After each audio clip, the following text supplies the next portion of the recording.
mateeka ekisooka kyetulina okumanya ona tulina recount emirundi esatu. Waliwo recount mu electoral commission, waliwo recount eva mu mulamuzi wa wansi, waliwo recount eva mu mulamuzi wa kooti ey'enkulu. Kati ezo twetaaga okuziteereza mu kalulu kaffe mu mateeka gaffe, omanye nti ensonga za recount zandisigadde ne electoral commission.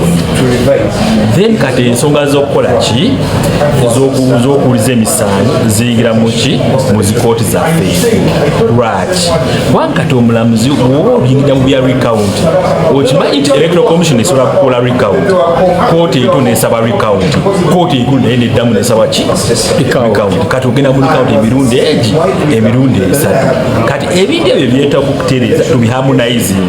Wakiriko ekikiko kya electoral commission ebeere ne tribunal bbiri, tribunal esooka, tribunal eyokubiri. Kati ensonga bwe zituuka ku kooti tukwata ku mateeka gokka, si bino oli yalonzewo ekyo ebyokubala bisigale mu electoral commission ekole gundi pano ne tribunal bbiri. Era byebyo byebifulumye leero, naye tusaba nnyo abakandidate baffe mukulu nammere honorable nammere ne honorable ono mukyala Mwerabire Nalubowa mbagala bakwatagane kubanga kino kya Masaka, abantu b'e Masaka bye bafiirwa at the end of the day.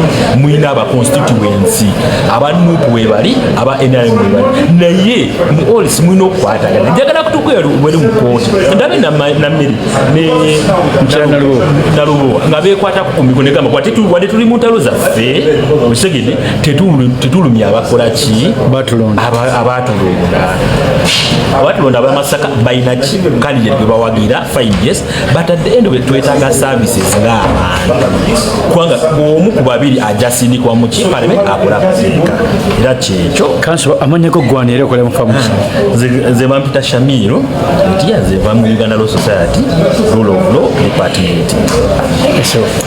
Mukama wene yanza akadde kompadde n'okusomesa abantu baffe batulaba wano batugoberera era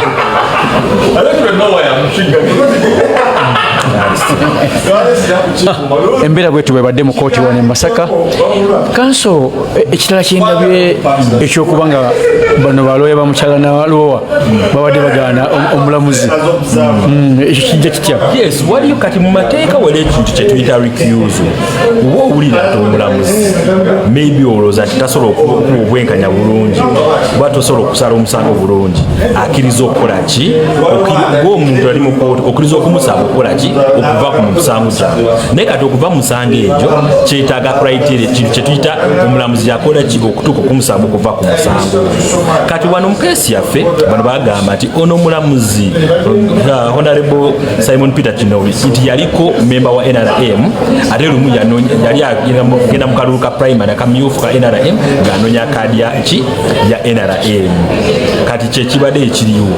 Naye kati yes omulamuzi olina omusaba okuva mu musango woowulira nti tojja kufuna obwenkanya mu musalo ze. Naye omulamuzi yatuuse ekiseera n'agaana okwejja mu musango n'agamba nedda tewali ensonga laki nsobola kwejjako kubanga ze yes mu butuufu yali muko mu NRM n'egyo gyali emyaka 5 mabega. Kati okuva olwo abadde ali bibye ne ku luno teyayingira mu kalulu era bamuwa okubeera omulamuzi n'alayira okubeera omulamuzi n'agamba njasala amateeka nga we gali. Lwokuva atugambye nti ku Lwokutaano agenda tusindikira ensalo ye lwaki agaanye okukola ki okuva mu musango. Kati tulinze ensalo ye entuufu emuwandiike lwaki yagaana okuva mu musango. Lwokutaano tuanalyzing tulabe ensonga zaawa lwaki yagaana okuva mu musango wadde yaliko candidate mu NRM yaliko member mu NRM. Kanso tulabe nga olwo president ezateekingibwa nga ndaba balooya bamukyala Nalubowa babadde bazeesibako newankubadde balooya bamukyala Nammere Sam Sekyewa n'abalala ate ndabe balinga baagala okuziwakanya. Kiba ku kiki ekintu ekyo mateeka? Kati keesi gye baasinga okuleeta ereeta obutakkaanya oba obukkaanya obwo yali keesi ya Mabirizi. Oba ojjukira Mabirizi asaba Chief Justice eyaliko yakawumula Winnie okuva mu musango gwa President Kyagulanyi bwawaaba mu 2021.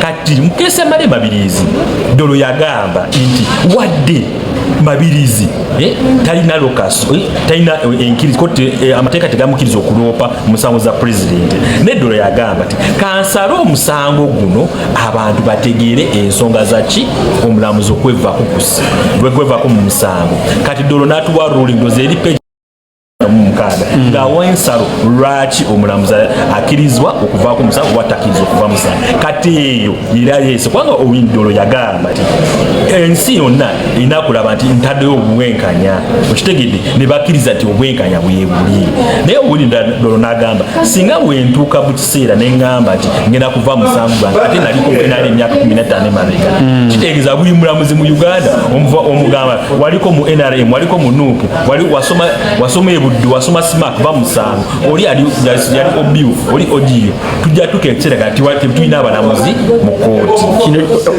kanso kino kyereka nti singa owekitibwa mu mawu naye atuuka ku ddaala ly'obulamuzi nti omuntu asobola okuba naga nti siba owekitibwa mu mawu oli pulezidenti wa DP n'olwekyo okkirizibwa kuwoza omusango gw'oli ku saidi ya NRM siba kifaananyeko yes okkiriza okusaba pulezidenti Mao n'ogamba va ku musango okitegedde kati Mao yalina okuleeta evidence ogambye yes naliko pulezidenti wa DP naye emyaka meka nkyali mu DP sikyali mu DP ensonga eri zimaaso g'omulamuzi Mao ate nsaba nnyo nti bamuwa obulamuzi yes Mao nze muli muwagizi wange wadde yagala kumpa pocket money naye muwagizi wange kati yes akkirizwa okumusaba okuvaako naye alina okulaba omusango oli mu maaso n'ogamba ali wa DP oli wa NRM oli wa UPCM ensonga kyeri mu maaso gange okunkiriza okugivaamu kanso neyanziza awo tulaba nabatugoberera mbadde tugezaako okulaba nga tutaputa ku mateeka si kirungi abagoberezi baffe okubawa obuwa ebifaananyi